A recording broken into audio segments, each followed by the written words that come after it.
Hello everyone. Last class में हमने extraction of iron पढ़ा था, जिसके अंदर हमें पिग आयरन की फॉर्मेशन हुई थी, पिग आयरन मिला था। तो अब ये पिग आयरन क्या होता है, यानी कि आयरन कितने टाइप का होता है वो पढ़ेंगे आज हम। सबसे पहले टाइप्स ऑफ आयरन, आयरन कितने टाइप का है। तो सबसे पहला हमने जो पढ़ा that is the pig iron. Pig iron के अंदर क्या होता है, ये जो आयरन की टाइप है ये on the basis of impurity है, किसके अंदर कितनी ज्यादा इंप्योरिटी है उसी के बेसिस पे इनका नाम है। जैसे पिग आयरन है, पिग आयरन के अंदर अप्रोक्सीमेट 4% कार्बन कंटेंट होता है, कार्बन की इंप्योरिटी होती है। इसके अलावा इसके अंदर और भी इंप्योरिटी होती है, लेकिन उनकी अमाउंट बहुत स्मॉल होती है। वो इंप्योरिटी हो सकती है, सल्फर हो सकती है आपके पास, सिलिकॉन, फॉस्फोरस, मैग्नीज, इनकी क्वांटिटी लेकिन बहुत स्मॉल होती है। ये स्मॉल क्वांटिटी के अंदर प्रेजेंट होती है। Next second one that is the cast iron. Cast iron, ये कास्ट आयरन क्या होता है, कास्ट आयरन के अंदर इसके मुकाबले कार्बन का जो कंटेंट है वो कम होता है। ये 4% कार्बन है इसके अंदर, यहाँ पे इसके अंदर 3% कार्बन होता है। अब ये पिग आयरन से कास्ट आयरन जब बनाया जाता है तो कैसे बनाया जाता है कि सबसे पहले पिग आयरन लिया जाएगा, उसके अंदर आयरन की स्क्रैप्स डाली जाती हैं। स्क्रैप्स का मतलब जो बचा हुआ आयरन है, कूड़ा करकट वाला आयरन है, वो डाला जाता है स्क्रैप्स। उसके अंदर हॉट एयर या मैं बोलूं हॉट O2 का ब्लास्ट करवाया जाता है। जब इसको साथ में कोक ये डाले जाते हैं तो उससे हमें कास्ट आयरन मिलता है। और जो कास्ट आयरन मिलता है उसके अंदर कार्बन कंटेंट इसके मुकाबले थोड़ा कम होता है, यानी कि ये इससे थोड़ी सी प्योर फॉर्म है। Third is the steel. Steel, steel के अंदर क्या होता है, स्टील के अंदर जो कार्बन कंटेंट होता है वो होता है 0.05 टू 1.5% तक, इतना कार्बन होता है। इसमें क्या होता है, स्टील कैसे बनाया जाता है पिग आयरन से, पहले ये सारी इंप्योरिटी है इनको हटाया जाता है। इनको हम ये बोले वोलेटाइल में कन्वर्ट करके, स्लैग में कन्वर्ट करके, कैसे भी इनको अलग किया जाता है। अलग करने के बाद जो आपके पास पिग आयरन का जो हिस्सा बचा उसके अंदर अलोइंग एलिमेंट डाले जाते हैं। अलोइंग एलिमेंट, अलोइंग एलिमेंट मतलब जो अलोय की फॉर्मेशन करते हैं। जैसे इसके अंदर क्रोमियम डाल दिया, मैग्नीज डाल दिया, टाइटेनियम डाल दिया, ये वाली मेटल डाली जाती है और उनके बाद इनका अलोय बनाया जाता है, उसको हम बोलते हैं steel. And fourth one is the road iron. Road iron, road iron क्या होता है, रोट आयरन के अंदर कार्बन कंटेंट सबसे कम होता है। इसके अंदर कार्बन कंटेंट होता है अप्रोक्सीमेट 0.2 टू 0.5%, इतना कार्बन कंटेंट होता है रोट आयरन के अंदर। जो आज हम पढ़ने वाले हैं, ये जो कास्ट आयरन होता है ये हार्ड होता है। इसकी प्रॉपर्टी होती है कि हार्ड होगा और ब्रिटल होगा। ये आपने पढ़ी है, मेटल की प्रॉपर्टी होती है ब्रिटल और malleability. Next is the road iron. Road iron malleable होता है। अब इसके अंदर देखो, सबसे पहले हम जो पढ़ने वाले हैं आज वो पढ़ने वाले हैं पिग आयरन से रोट आयरन के अंदर कैसे कन्वर्ट करें, पिग आयरन को रोट आयरन के अंदर कैसे कन्वर्ट किया जाए। तो यानी कि हम पढ़ रहे हैं conversion of pig iron into road iron. Pig iron से रोट आयरन कन्वर्ट किया जाता है, वो एक तरह की एक फर्नेस होती है, उस फर्नेस के अंदर किया जाता है जिसको बोलते हैं रिवर्बरेटरी फर्नेस। Reverberatory furnace. और इस मेथड को बोलते हैं पुडिंग मेथड।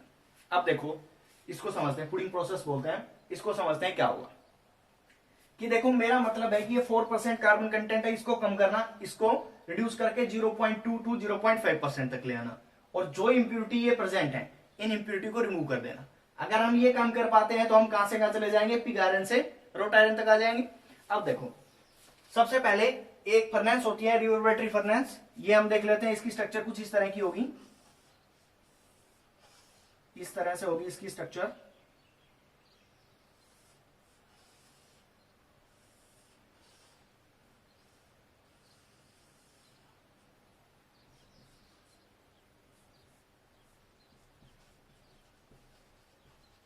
ये यहाँ पे फर्नेस है, यहाँ पे इस तरह से लाइनिंग लगी होंगी और ये लाइनिंग होती है हेमेटाइट।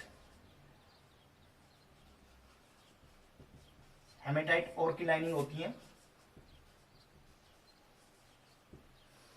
और इसको बोलते हैं चिमनी। और यहां से गैसेस बाहर निकलेंगी, वेस्ट गैसेस, वेस्ट गैसेस। देखो होता क्या है, इस डोर के थ्रू आयरन डाला जाता है और यहां पे फर्नेस होती है, वहां पे टेम्परेचर हाई होता है। अब क्या होगा, जब इसको हीट किया जाएगा, आयरन को, पिग आयरन को जब हीट किया जाएगा तो उसके अंदर क्या क्या प्रेजेंट है, देखो कार्बन प्रेजेंट है और ये सारी इंप्यूरिटी है। ये हेमेटाइट की जो लाइनिंग होती है, हेमेटाइट मतलब Fe2O3, Fe2O3, ये हेमेटाइट की लाइनिंग होती है। ये काम करेंगे एज ए ऑक्सीडाइजिंग एजेंट, और ऑक्सीडाइजिंग एजेंट करके, एजेंट की तरह काम करके ये क्या कर देंगी, इनका ऑक्सीडेशन करवा देंगे। इनका ऑक्सीडेशन हो जाएगा तो उससे क्या होगा, कुछ इनमें से जो एलिमेंट है वो तो ऑक्सीडेशन के बाद एज ए गैसेस बाहर निकल जाएंगे, जो बाकी बच जाएंगे उनकी स्लैग फॉर्मेशन हो जाएगी। कैसे होगी ये देखो, ये समझो यहां पे कि सबसे पहले मैं बात कर लेता हूं कि मैंने Fe2O3 डाला है, ये जो लाइनिंग है, जब ये कंटेंट डालेंगे पिग आयरन तो इसके अंदर कार्बन प्रेजेंट होगा। तो कार्बन है वो Fe2O3 के साथ रिएक्ट करेगा और रिएक्ट करने के बाद आयरन में कन्वर्ट हो जाएगा, प्लस CO2 गैस है वो इवोल्व हो जाएगी, CO2 गैस निकल जाएगी। Next is the sulphur. अगर अपने पास सल्फर है वो Fe2O3 के साथ रिएक्ट करेगी और यहां से आयरन बनेगा और साथ में SO2 गैस है वो इवोल्व हो जाएगी। यानी कि सल्फर जो कंटेंट था, सल्फर इंप्यूरिटी थी, वो रिमूव हो गई यहां से। जो अपने पास कार्बन था, कार्बन की इंप्यूरिटी थी, वो CO2 की फॉर्म में यहां से क्या हो गई, रिलीज हो गई, क्या मैं बोलूं, वो यहां से चली गई, एक्सपेल हो गई। Next one is the, next है अपने पास इंप्यूरिटी फॉस्फोरस और Mn। अब देखो Mn है मैग्नीज, ये Mn Fe2O3 के साथ रिएक्ट करेगा। Mn Fe2O3 के साथ रिएक्ट करने के बाद कुछ इस तरह की फॉर्मेशन करेगा। Mn है प्लस Fe2O3, तो यहां से एक तो आयरन मिल जाएगा मेरे को, प्लस MnO, मैग्नीज ऑक्साइड। लेकिन मैग्नीज ऑक्साइड एक्सपेल नहीं होगा, बाहर नहीं जाएगा। दूसरा मैं यहां से लिख रहा हूं, इसके बाद क्या होगा, मेरे पास और क्या प्रेजेंट है, Si सिलिकॉन प्रेजेंट है, वो Fe2O3 के साथ रिएक्ट करने के बाद कन्वर्ट हो जाएगी आयरन प्लस SiO2 के अंदर। ये जो SiO2 है ये भी गैस नहीं है, तो ये भी एक्सपेल नहीं होगा। नेक्स्ट मेरे पास फॉस्फोरस प्रेजेंट है, तो फॉस्फोरस क्या करेगा, फॉस्फोरस Fe2O3 के साथ रिएक्ट करने के बाद एक तो अपने पास आयरन बनेगा और दूसरा फॉस्फोरस का पेंटाऑक्साइड P2O5 ये बन जाएगा। अब ध्यान से देखो, ये हमने रिमूव कर दिया, सल्फर हमने रिमूव कर दी। अब मेरे पास क्या बचा है, ये तो आयरन है, लेकिन ये क्या है, MnO, ये इंप्यूरिटी है, SiO2 इंप्यूरिटी है एंड P2O5 क्या है, इंप्यूरिटी। तो अब होगा ये, पहली बात तो ये सारी इक्वेशन लिखी है मैंने, बैलेंस नहीं है। अगर हम इसको बैलेंस करें तो देखो सबसे पहले ही हो जाएगा 2 और ऑक्सीजन यहाँ पे है 3, तो इसको 3 से मल्टीप्लाई कर दूं, ये हो गया 2, ये हो जाएगा अपने पास 4 और कार्बन हो गया 3। ठीक है, ऐसे ही ये हो जाएगा अपने पास 3 2 4। ठीक है जी। इसके बाद मैग्नीज देखें तो ये हो गया Fe, इसको 2 से मल्टीप्लाई किया 3, ये हो गया 3, ये बैलेंस हो गया। नेक्स्ट इसको बैलेंस किया जाए तो सिलिकॉन, ये हो गया 2 और सिलिकॉन ऑक्सीजन हो गए 3 से मल्टीप्लाई कर दिया 2 यानी कि 4, तो ये हो गया 3। ठीक है, ऐसे ही यहां से इसको बैलेंस करें तो Fe2 ऑक्सीजन कितने हैं, 3 है यहाँ पे और यहाँ पे है 5, तो हम क्या करते हैं, इसको 5 से मल्टीप्लाई कर दें, इसको 3 से मल्टीप्लाई कर दें, 3 दूनी 6 और आयरन हो गए 10।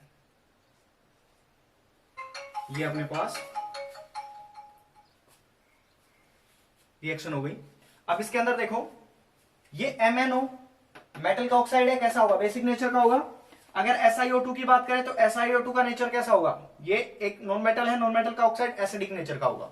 तो इसके अंदर देखो स्लैग की फॉर्मेशन हो जाएगी कहां कहां से, एक तो आपके पास MnO जो कि सॉलिड है, MnO जो कि सॉलिड है, इंप्यूरिटी है, प्लस SiO2 ये एसिडिक और ये बेसिक, और इसके बाद जो स्लैग बनेगा वो स्लैग बनेगा अपने पास किस किस का, MnSiO3।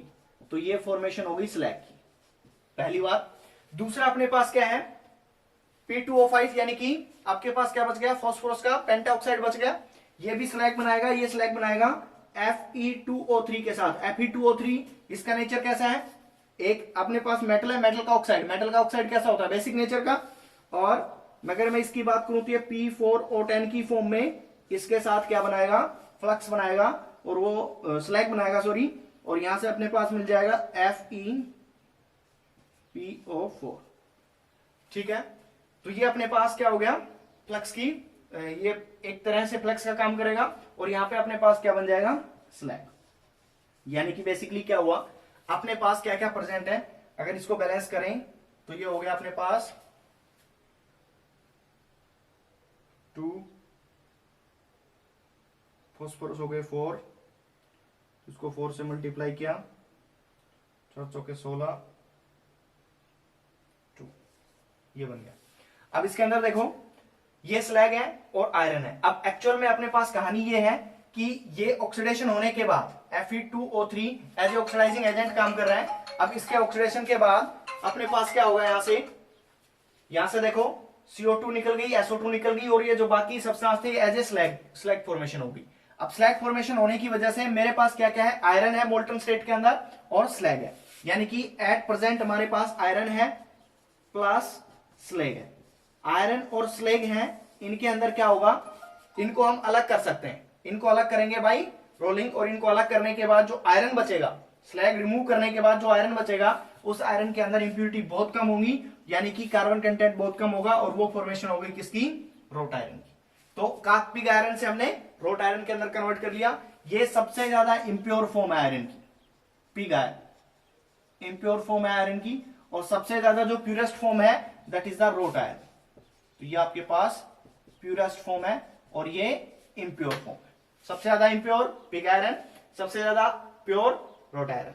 कन्वर्ट कैसे किया जाता है, लेबोरेटरी फर्नेस के थ्रू हम पिग आयरन को रोट आयरन के अंदर कन्वर्ट कर सकते हैं। इस प्रोसेस को, ये जो प्रोसेस हमने की है, इस प्रोसेस को नाम दिया जाता है, इस प्रोसेस का नाम दिया जाता है पुडलिंग प्रोसेस।